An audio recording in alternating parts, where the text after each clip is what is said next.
Meghan Markle's Australian embarrassment just gets worse. Quick one, this situation is getting messy fast, and it's not what it first looked like. If you want clear breakdowns like this without the noise, tap subscribe and stay close, because this keeps unfolding. Something has been building for a while now, and honestly, it's starting to mirror the whole path Prince Harry and Meghan Markle have been on since stepping away from royal duties. Meghan Markle, having been dumped by Netflix, is heading down under. She's planning an Aussie cash grab. You know, I just think this is another Montecito money grab. At first glance, it seems simple. Just an Australia trip, a public appearance, a speech. The kind of thing that used to feel normal, even exciting. But this time, the reaction hit very different, and the deeper you look, the less this feels like just a visit, and more like part of a bigger pattern that's been stacking up for years. The announcement dropped early, framed like people would be looking forward to it. There'd be buzz, support, maybe even hype.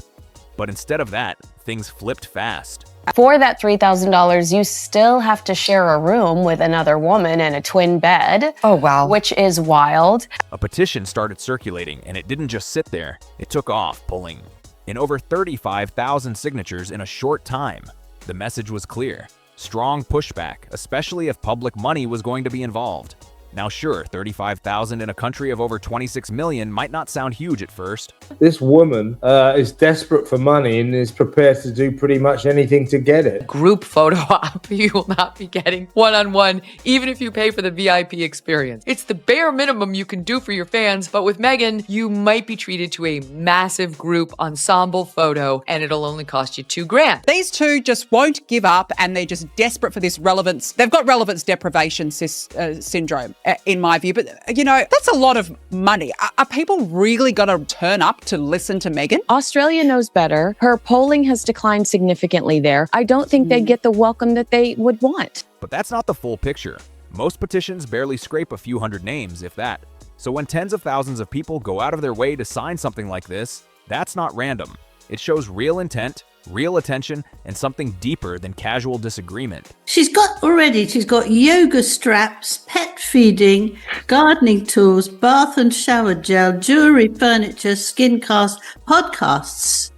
Why she's going to teach people how to do a podcast. She was thrown off for that. Yes. Not sure what we did to deserve this one, and not sure why they would bother. Oh God, can they just stop with the pseudo-royal tours? I mean, they're like pound store royals at this point. You just can't sort of understand why they're doing this.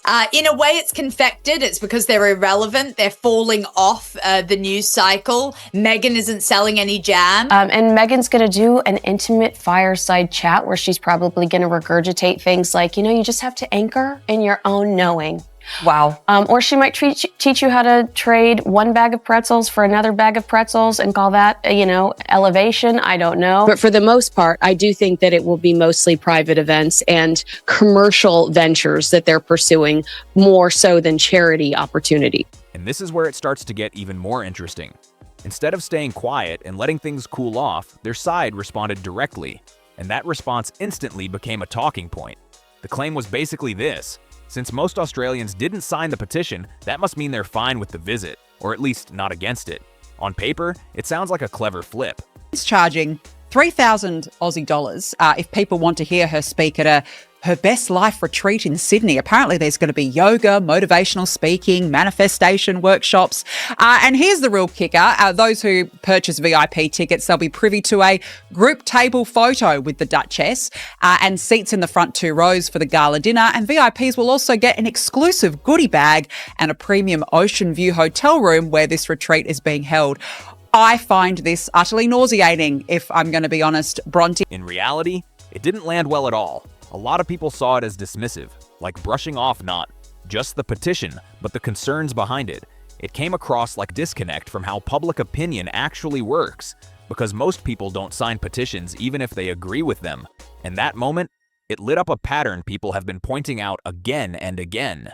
When criticism shows up, the response isn't to cool things down, it's to jump in and push back. And instead of shrinking the issue, it makes it bigger. Our faces at 9:30, because the one piece of good news that's come out of a miserable day is that Meghan Markle's been cancelled by Net. What could have stayed small suddenly turns into a wider conversation, pulling in more eyes, more opinions, and more heat. This isn't new either. You can trace the same structure across past moments. Respond fast, challenge the narrative, try to take control of the story. But more often than not, it does the opposite. It stretches the situation out and keeps the spotlight locked in place. And to rebound from this latest flop with another tour of Australia. Hasn't Australia suffered enough? What have you done to deserve? And underneath all of this, there's a bigger question that just won't go away. What exactly is their role now? They're not working royals anymore, but they still carry titles, recognition, and global attention tied to that world. So they're stuck in this in-between space that isn't fully official, but not fully private either. And that gray area, that's where situations like this start to clash. From an everyday perspective in Australia, the thinking is simple. If it's official, then it should follow clear rules, protocol, funding, purpose. Change.org petition. It's got about 30,000 signatures when I last looked, calling for the Duke and Duchess to cover all of their costs of their trip privately with no taxpayer or official support. I think that's absolutely fair enough. But what do you make of these phony royal world tours? I can't help but think this is all part of their global grift. Yes, look, I'm with you all the way. I just don't know what Australia's done to deserve this. And the majority of us probably don't even want them here because, as I said, the Mr. and Mrs. Grift. If it's private, then it's on them. But when it feels like it's sitting right in the middle, that's when confusion turns into frustration. And what comes next only adds more tension. That lots of Australian viewers of the Mark Dolan show don't want to see Harry and Meghan. The reason 100%. why it went down well in 2018, Paul, is because the Australian public didn't know Meghan Markle very well. Well, they know her now. And what do they know her to be? A gold-digging grift? Now this is where people start asking the obvious, and they're not complicated questions at all. Who's paying for this? What's the actual purpose? And why does everything feel so unclear? Stick with this part, because these questions don't just disappear. They get louder the deeper this goes. Those questions don't come out of nowhere. They show up because the lines have been blurred for a while now, and once that happens, every new move gets picked apart way more than before. $1,199 per person. That's Too much. That's an expensive weekend just to spend it with the woman who can't seem to launch any business without it failing within weeks. Unbelievable. This is just desperate money making, isn't it? And in this case, that scrutiny didn't take long to kick in. It was already building the moment the announcement dropped. What makes this even more tangled is that this isn't some one-off situation. It fits into a much bigger pattern that's been forming ever since Harry and Meghan stepped away from their roles as working royals. On paper, their position was simple. They left, moved to the US, and aimed to build independent, private lives with their own income streams. Some great news, I would say. The UK Home Office, they're trying to block the Duke and Duchess of Sussex from being given taxpayer-funded security. This is the Royal and VIP Executive Committee. They're assessing whether or not to reinstate security provision for Prince Harry and Meghan. Emily, why on earth should these two be given taxpayer-funded security in the first place? They are no longer working royals. That was the plan, clear and direct. But in reality, it hasn't played out that cleanly. They still use their royal titles. They roll out international visits that look a lot like official tours. The events are polished, public, and carry that same kind of global attention you'd expect from institutional roles.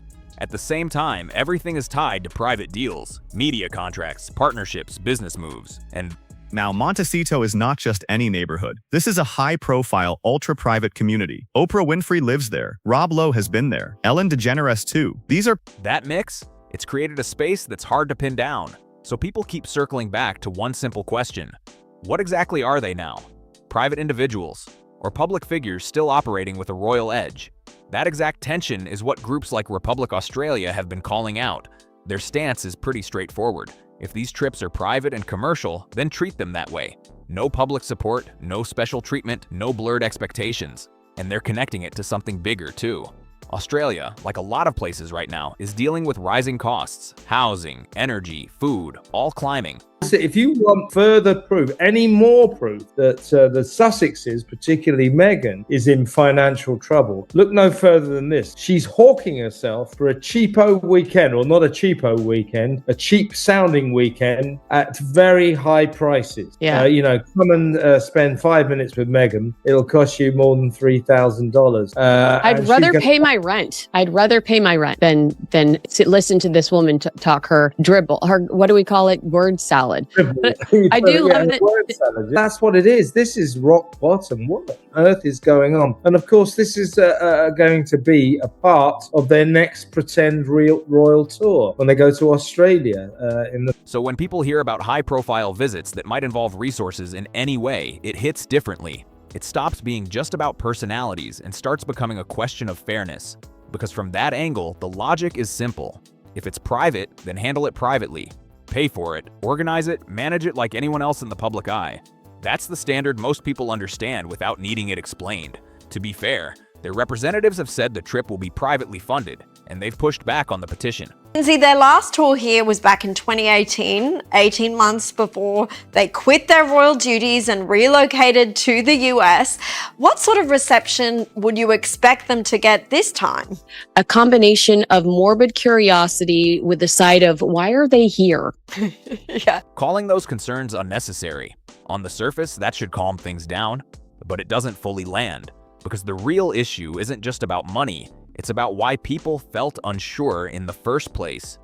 The fact that tens of thousands even asked who's paying points to something deeper, a gap in how this is communicated, or maybe a lack of clarity that keeps showing up again and again. And that pattern? People are starting to notice it more clearly now, because that gray area can work in their favor at times. It gives flexibility. It lets things shift depending on the moment, private when needed, royal when it adds weight, independent when it helps the image. But over time, that flexibility starts to feel less like strategy and more like inconsistency. And once it clicks for people, the reaction changes. It moves from curiosity to skepticism. You can actually see that shift play out over time. Early on, there was a lot of interest, even support. Their exit from royal life pulled global attention, and the Oprah interview had everyone watching and talking. Just couldn't actually see the role of the monarchy and what it meant. And when it was explained to her that this is the institution, this is how it works, this is how we go and we meet people and we go on walkabouts, but she couldn't quite. Back then, the story still felt open, like people were waiting to see what came next. But then things started to evolve. Projects like the Netflix series and Harry's memoir Spare changed the tone. Some people saw them as honest and revealing. Others started questioning how much was being shared and why it needed to be shared at that level. Then came the business side, and this is where things got sharper. The Spotify deal, huge money, big expectations, ended with limited output and public criticism from inside the company. And once that word started floating around, grifters, it stuck in the conversation in a way that's hard to shake. And this is where it all connects. This isn't just about a petition, or one trip, or one response. It's about a growing gap between how Harry and Meghan present themselves and how more people are starting to see them. And once that gap forms, it usually doesn't shrink. It stretches wider. When a company as big as Spotify steps back and lets that kind of language enter the spotlight, it doesn't just fade away quietly. It lingers, it shapes perception, and it signals something bigger to the public. And right here is where things start to take another turn. This next part is where things really start to tighten up. Because now people aren't just watching, they're questioning what's actually been delivered. Stay with this, because it connects directly to why the reaction feels different now. Even with the Netflix deal still in place, one question keeps coming up again and again. What has really come out of it that changed public opinion in a big way? The documentary pulled attention. When it dropped, no doubt about that. But the impact didn't stick. Reactions were mixed, and a lot of viewers walked away feeling like they didn't hear anything new. Instead, it seemed to confirm an idea that was already forming, that much of the content keeps circling back to past issues instead of building something new. And that feeds straight into a bigger concern. Where's the substance? Once people look past the headlines and big interviews, they start asking what real, visible work is being done. Archewell gets mentioned a lot. Initiatives, partnerships, positive goals, but when it comes to clear, widely Shanachized results, it's harder for the average person to point to something specific. And that gap becomes way more obvious when you compare it to other major figures. You've got names like Bill Gates, Dolly Parton, Ashton Kutcher, people tied directly to concrete efforts like global health programs, literacy campaigns, anti-trafficking work. There are clear outcomes you can point to. With Harry and Meghan, though, the picture feels less defined, and that lack of clarity keeps feeding more skepticism. Because at the same time, they're still positioned as influential voices, people whose opinions carry weight, whose presence draws attention, whose role suggests impact. But when the output doesn't clearly match that level of positioning, it creates friction. And that friction is exactly what's bubbling up in situations like the Australia petition. So it stops being just about a visit. It turns into a bigger reassessment. What's being offered and what's expected in return. And for a growing number of people watching, that balance just doesn't feel right anymore. That's why the tone has shifted. What used to be curiosity is now critique. What used to be interest is now scrutiny. The benefit of the doubt. That's fading, and in its place is a demand for something clearer, something real. And in that kind of environment, even small moments hit harder than usual. A single response, a short statement, it carries more weight because it reveals something underneath. It shows how steady or how uncertain someone is in their position with the public. Because when confidence is solid, criticism can be ignored. But when every pushback gets another pushback in return, it starts to signal something else. That control of the narrative might be slipping. And that's exactly where things sit right now. This isn't about one deal, one project, or one headline anymore. It's about a pattern people feel like they've seen play out more than once. Big expectations, big visibility, but results that keep getting questioned. And once that pattern clicks in people's minds, it's tough to undo. There's always a turning point in stories like this, the moment where things shift from possibility to accountability. And for Harry and Meghan, it looks like that shift is happening in real time. From the outside, the message is getting clearer. Visibility alone isn't enough anymore. What matters now is output, real, measurable, undeniable results. Not just statements, not positioning, not image, but something solid that stands on its own. If someone were giving straight advice, it would be simple.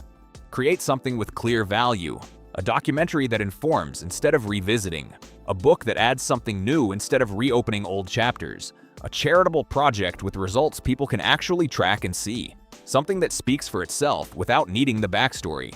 Because right now, the issue comes down to imbalance. Too much focus on identity, not enough on impact. Their image is still heavily tied to the past. Former royals, a dramatic exit, ongoing explanations about what went wrong. But that can't carry things forever. Eventually, the question becomes unavoidable. What are they building now? And that's where the tension really sits. From the outside, it doesn't look like an easy shift. The narrative they've leaned into, being misunderstood, treated unfairly, runs deep.